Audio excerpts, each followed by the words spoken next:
અમદાવાદ ઘાટલોડિયા જળકાંડમાં તપાસ તેજ કરવામાં આવી છે। જવાબદાર અધિકારી કેમ પકડાતા નથી તે સવાલ છે। આરોગ્યની 40 ટીમો દ્વારા સર્વે હાથ ધરવામાં આવ્યો। ઘટનામાં દૂષિત પાણીથી 300 લોકોને અસર થઈ હતી। તંત્ર દ્વારા પાણીના 19 નમૂના લેવામાં આવ્યા છે। હજી પણ 11 લોકો દવાખાનામાં સારવાર હેઠળ છે। ક્યારે જવાબદારો સામે કડક કાર્યવાહી થશે તેની ચર્ચા છે। તંત્ર આવી ઘટનામાંથી ક્યારે બોધપાઠ લેશે તે પણ સવાલ થઈ રહ્યો છે। પ્રતીક જાદવ અમારી સાથે લાઈવ જોડાયેલા છે। પ્રતીક, જે એએમસી તંત્ર છે તેની ગંભીર બેદરકારીની આ ઘટના સામે આવી રહી છે। દૂષિત પાણી પીવાના કારણે થઈને નાગરિકોને ભોગવવાનું આવ્યું છે।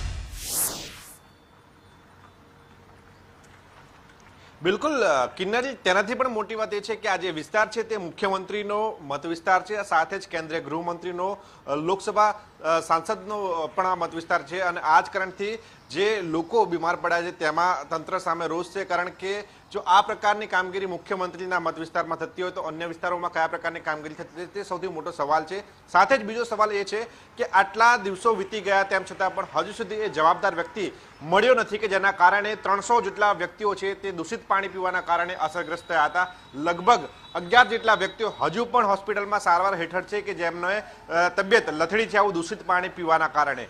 આ તમામ બાબતો ગંભીર સવાલો ઉઠાવી રહ્યા છે અમદાવાદ મ્યુનિસિપલ કોર્પોરેશનના અધિકારીઓ સામે। કારણ કે સામાન્ય રીતે કોઈ પણ પ્રકારની કામગીરી જેના માટે જવાબદાર હોય તેમને તરત જ સસ્પેન્ડ કરવામાં આવતા હોય છે, તેમના સામે કાર્યવાહી કરવામાં આવતી હોય છે, પરંતુ આટલી મોટી ઘટના 300 લોકો જે દૂષિત પાણી પીવાના કારણે અસરગ્રસ્ત થયા તેના માટે કોણ જવાબદાર છે તે હજુ સુધી નક્કી નથી કરવામાં આવ્યું। જો તંત્ર જાણતું હતું કે પાણીની લાઈન અને ગટરની લાઈન મિક્સ થઈ ગઈ છે અને આ પાણી પીવાથી શરીર સ્વાસ્થ્ય બગડી શકે છે તો શા માટે સોસાયટીના ચેરમેનોને જાણ ન કરવામાં આવી? કારણ કે આ પ્રકારનું દૂષિત પાણી પીવાથી ચોક્કસ પાણીજન્ય રોગો થતા હોય છે જેના કારણે ગંભીર બીમારીઓ પણ થતી હોય છે, પરંતુ આ તસ્દી લેવાનું અધિકારીઓ ભૂલ્યા હતા જેના કારણે 300 જેટલા વ્યક્તિઓ છે અસરગ્રસ્ત થયા હતા।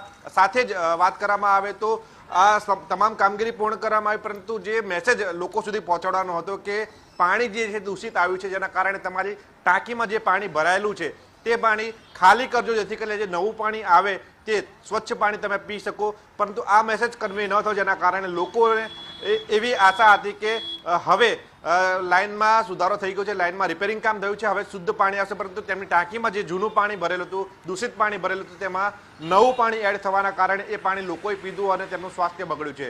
આ સમગ્ર ઘટના હવે જ્યારે કેન્દ્રીય ગૃહમંત્રી અમિત શાહે તપાસના આદેશ આપ્યા છે, આ સમગ્ર મામલે દરમિયાનગીરી કરી છે, ત્યારે હવે તંત્ર જાગ્યું છે અને તપાસનું તરકટ રચવામાં આવેલું છે। લગભગ 40 જેટલી અલગ અલગ ટીમો બનાવવામાં આવી છે।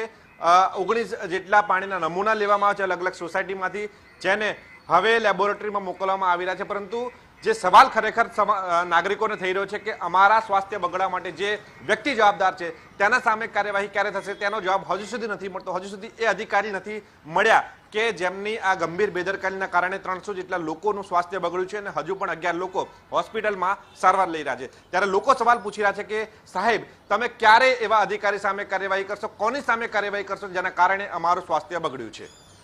જી ધન્યવાદ પ્રતીક આ માહિતી માટે।